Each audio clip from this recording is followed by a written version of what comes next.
नमस्कार दोस्तों, कैसे हैं आप सभी लोग।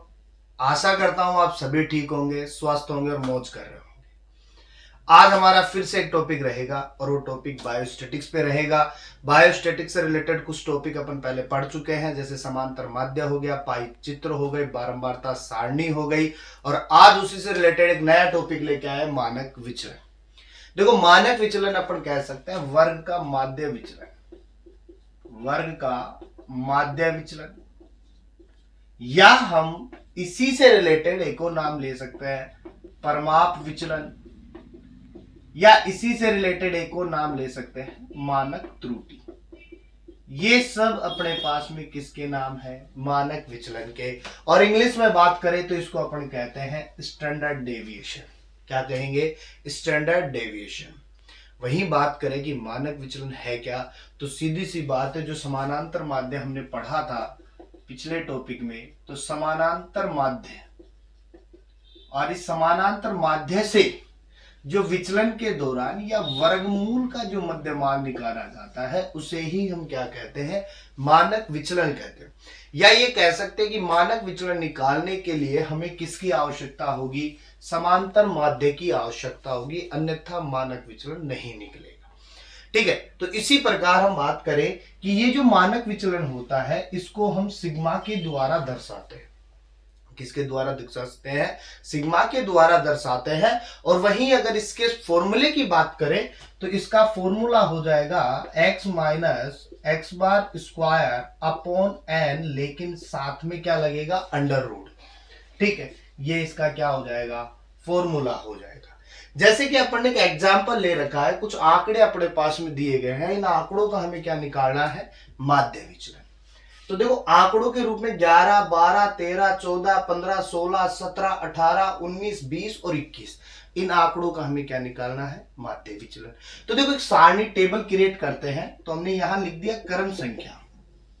ठीक है, तो क्रम संख्या लिख दो, 1 2 3 4 5 6 7 8 9 10 और 11। 11 संख्या है, 1 2 3 4 5 6 7 8 9 10 11, तो 11 संख्या लिख दी। अब अपने पास में यहां पर कोई और वैल्यू नहीं दे रखी है, तो हम इसको क्या मान ले? x मान ले। तो ये हमने x के तौर पे इनको लिख देंगे। तो यहां पे हमने 11, 12, 13, 14, 15, 16, 17, 18, 19, 20 और 21, ये हमने x लिख दिया। अब इनको हम क्या कर लेंगे? टोटल 2 रे 3 6 10 15 21 28 और 8 36, 36 रेख 37, 37 और 9 46, बच गए कितने? 4। 5 6 7 8 9 10 11 12 13 और 2 15 और 2 17, 176 आ गए अपने पास में। x का मान क्या आ गया? 176। फॉर्मूले में x का मान हमारे पास में है, x बार हमें क्या करना है? ज्ञात करना है। n हमारे पास में दे रखा है, तो x बार ज्ञात करने के लिए जो सूत्र था वो क्या बताया था अपन ने? Epsilon x upon n। x का मान, एप्सिलॉन x का मान हमें पता है 176, और टोटल काउंटिंग करें तो अपन को कितना मिल रहा है? 11। 11 ले लो, यहां से काट दो, 11 एकम 11, बच गए कितने? 6। 11 चिकी 66, अपने पास कितना आ गया? 16 आ गया। अब देखो, सूत्र में क्या बता रहा है? x माइनस एक्स बार का स्क्वायर, तो हमें पहले क्या निकालना है? x माइनस एक्स बार। तो x हमें दे रखा है, x बार अपने पास में आ चुका है, तो x बार लगा दो। तो x में से x बार निकालना है, तो 11 में से 16 निकालेंगे तो माइनस के कितने बचेंगे? 5। 12 में माइनस के 4, 13 में माइनस के 3, 14 में माइनस के 2, 15 में माइनस का 1, 16 में 0, 17 में अपने पास 1, फिर 2, फिर 3, फिर 4, फिर 5, इसी प्रकार से अपना निकल जाएगा। तो ये क्या था अपने पास में? x माइनस एक्स बार। इसका क्या कर देंगे? स्क्वायर। तो नेक्स्ट फोर्स क्या आ जाएगा? x माइनस एक्स बार का स्क्वायर कर दो। 5 का 5 से मल्टीप्लाई करोगे 25 होंगे, माइनस का माइनस क्या हो जाएगा? प्लस हो जाएगा। 4 का 16 हो जाएगा, 3 का 9 हो जाएगा, 2 का 4 हो जाएगा, 1 का क्या हो जाएगा? 1। जीरो एज इट इज आ जाएगा, 1 आ जाएगा, 2 का 4 आ जाएगा, 3 का 9 आ जाएगा, 4 का 16 आ जाएगा, 5 का 25 आ जाएगा। समझ गए बात को। अब इसको हम क्या कर देंगे, जोड़ देंगे। तो इसको जोड़ लो पहले आप, 4 और 1 5, 4 और 1 5 और 9 14, 14 हो गए, 14 और 6 20, 20 और 10 30, 30 और 20 50 और 5 55, और 55 ही कहाँ के रहेंगे, नीचे हैं। तो कितना आ जाएगा 110। तो x minus x bar square का मान कितना हो गया 110। तो अब सूत्र में रखो, ठीक है। अब ये जो अपने पास में x माइनस एक्स बार का स्क्वायर आ रहा था, देखो एक्स वालों का यहाँ पे, तो x minus x bar square का मान कितना है 110 अपॉन अपना 11 एज इट इज आ जाएगा, अंडर रूट लगा दो, काटोगे 10 आ जाएगा। तो अंडर रूट 10 का मान हमें लिखना है। अब अंडर रूट 10 का मान कितना होगा, ये हमारे लिए संचय की विषय है, लेकिन अब देखो बायो वाले बच्चे तो अंडर रूट 10 का मान निकालना थोड़ा सा क्या होता है, इम्पॉसिबल होता है। तो लेकिन हमें इतना पता है कि अंडर रूट 10 के पास में कौन है, अंडर रूट 9, और अंडर रूट 9 का मान हमें पता है 3 होता है, तो उसके इर्द गिर्द आएगा। ये तो शॉर्ट ट्रिक के माध्यम से थोड़ा सा छोटा करता है। तो देखो जैसे अंडर रूट 10 है ना, तो इसके इर्द गिर्द वाला मान देखो, जो इसके इर्द गिर्द आता हूं, तो इर्द गिर्द कौन सा आ रहा है, अंडर रूट 9 आ रहा है। तो अपन ने यहाँ पे कितना लिख दिया बेटा, अंडर रूट 9। अब इस अंडर रूट 9 में कितना जोड़े या कितना घटाएं कि 10 हो जाए, तो हमें जोड़ना है। तो अपन ने 9 में 1 जोड़ दिया, तो कितना हो गया 10 हो गया। अब इसको सोल्व करेंगे तो अंडर रूट 9 का मान कितना हो गया 3 प्लस 1 एज इट इज आ जाएगा, ठीक है। अब इस 1 के नीचे अपन इस 3 के डबल कर दो, जितनी संख्या इधर है उसको क्या कर देंगे हम डबल। तो 3 का डबल कितना होगा 6। अब इसको सोल्व करोगे तो 6 3 18, 18 और 1 19, इसको क्या करना है मल्टीप्लाई, क्रॉस क्या करोगे मल्टीप्लाई, 6 3 18 और 1 19 बटा कितना आएगा 6, भाग दो, 6 3 18, बच गया 1, पॉइंट लगा दूं मैं यहां पे, 0 आएगा, 6 कम 6, बच गए कितने 4, कितने बच गए 4, 0 लगा दो, 6 छंगा 36, 3.16। तो अंडर रूट 10 का मान अपने पास में कितना आ रहा है 3.16 आ रहा है। और वैसे एक्यूरेट निकाल कर देखोगे आप कैलकुलेटर से, तो ये करीब 3.15 के समथिंग आता है। तो समथिंग आ रहा है अपने पास में, क्वेश्चन में कहीं भी कोई भी खराबी नहीं है। तो इस प्रकार से अपन एक मानक विचलन की क्या कर सकते हैं, व्याख्या कर सकते हैं, ठीक है। और ठीक है, जीवन में अपेक्षाएं कभी खत्म नहीं होती। क्यों, देखो उदाहरण के तौर पे समझते हैं इसको अपन। जब हम गांव में रहते हैं तो हमें लगता है कि शहर कितना अच्छा है, शहर के लोग कितने अच्छे हैं, वहां का परिवेश कितना अच्छा है, वगैरह वगैरह, है सब कुछ शहर में बहुत अच्छा है। लेकिन जब हम गांव से शहर में शिफ्ट हो जाते हैं तो वहां जाकर के लगता है कि हमारे गांव से अच्छा कोई है ही नहीं।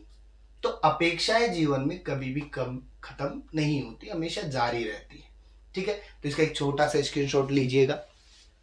हमने व्यक्तिगत श्रेणी की बात की थी, अब हम बात करेंगे अखंडित श्रेणी के लिए। लेकिन यहां पर थोड़ा सा क्वेश्चन चेंजेस होगा, ठीक है। क्वेश्चन में एक्स भी हमें देके रखेगा और एफ भी हमें देके रखेगा। तो इसके लिए हम क्या फॉर्मूला अप्लाई करें कि हमारा क्वेश्चन सोल्व हो जाए। तो इसके लिए अपने पास फॉर्मूला आ जाएगा एफ डी स्क्वायर अपॉन में एन। समझ गए बात को, F D square upon F, क्योंकि अपने पास अब क्या है एफ है। पहले क्या था एक्स माइनस एक्स बार, कुछ नहीं दे रखा था, एक्स दे रखा था, तो एक्स बार निकाल रहे थे। अब अपने पास में एफ दे रखा है, तो अब हम क्या करेंगे, इसको थोड़ा सा सोल्व करने के लिए हमें पता है कि फिर से हमें क्या निकालना है एक्स बार, हमें क्या निकालना है एक्स बार। और एक्स बार निकालने के लिए हमें एफ को एक्स से मल्टीप्लाई करना पड़ेगा। क्यों, क्योंकि एक्स बार का अब सूत्र क्या लगेगा अपने पास में, एप्सिलो एफ एक्स अपॉन एप्सिलो एफ।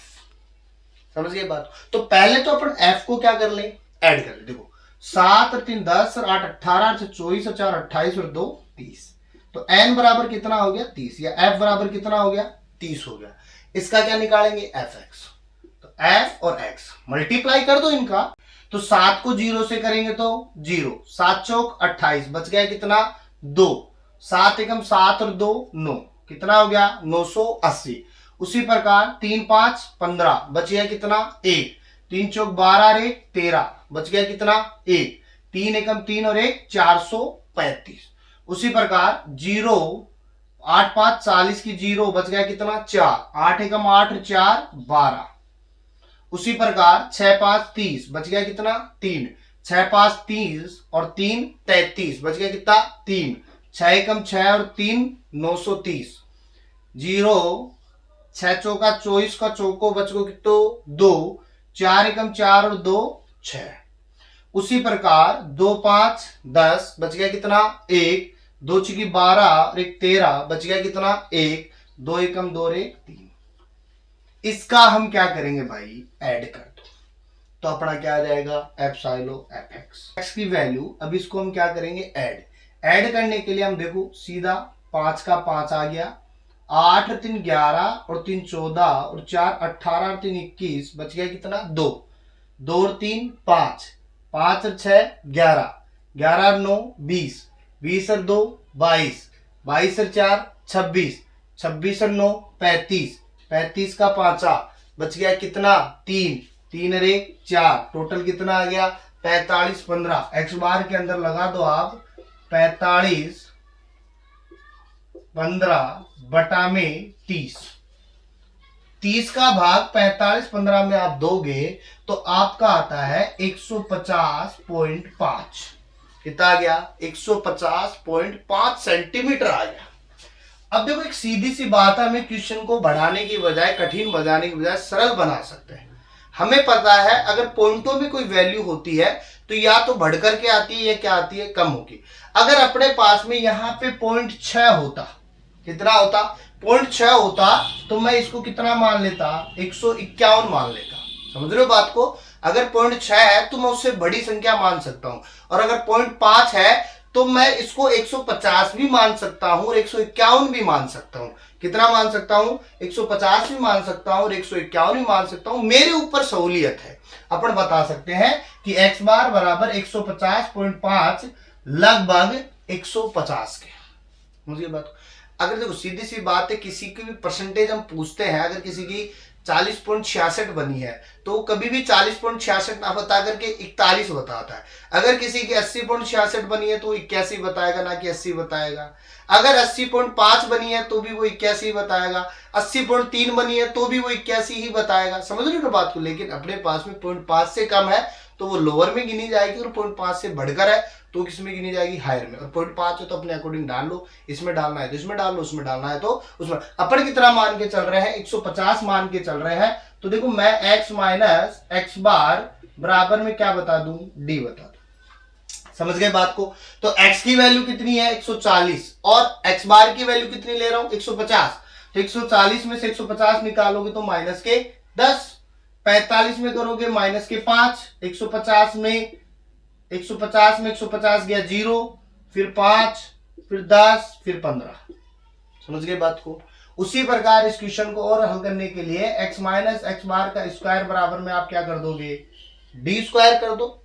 अब 10 का 10 से मल्टीप्लाई करोगे 100 हो जाएगा, 5 का 5 से करोगे 25, 0 25 100, और आप अगर 15 को 15 से करोगे तो 225 आ जाएगा।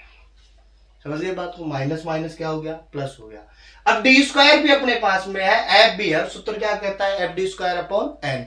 तो अब कर दो, एफ डी स्क्वायर कर दो। देखो 100 7 700 डबल जीरो लगा दो, इसको कर दो 3 5 15, बच गया कितना 1, 3 दूनी 6 और 1 7, 75 हो गया। 0 का 0 आ जाएगा, 6 पंजू 30, बच गया कितना 3, 6 दूनी 12 और 3 15, 150 हो गया अपने पास में। ठीक है, 100 चौक कितना हो गया 400 हो गया अपने पास में। और वहीं अगर 225 को करो 2 से इंटू करते हो तो 4 400, 2 पंजू 10, 2 दूनी 4 और 1 5 और 2 दूनी 4। देखिए ये अपने पास में एफ डी स्क्वायर का मान आ गया। अब इसका हम क्या करेंगे ऐड करने के लिए 5 का 5 लिख देंगे, 7 और 5 12 और 5 17 को 7 तो बच के 1, 4 1 5 और 4 9 और 1 10 और 7 17, टोटल कितना आ गया 1775। एफ डी स्क्वायर का मान रखो 1775 बटा में एफ का मान कितना है 30। जब हम इसको अंडर रूट करके निकालते हैं तो 1775 में जब हम 30 का भाग देते हैं तो 59.16 आते हैं।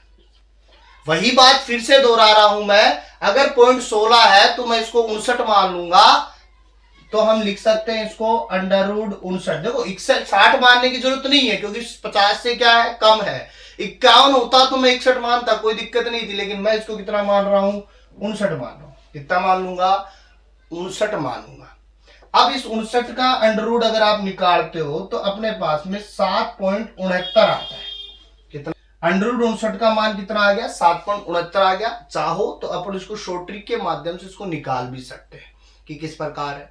ठीक है, तो इस प्रकार से हम क्या कर सकते हैं, इन अखंडित श्रेणियों को भी क्या कर सकते हैं सोल्व कर सकते हैं। ठीक है, तो इसका एक छोटा सा स्क्रीनशॉट लीजिए, आगे बात करेंगे अपन।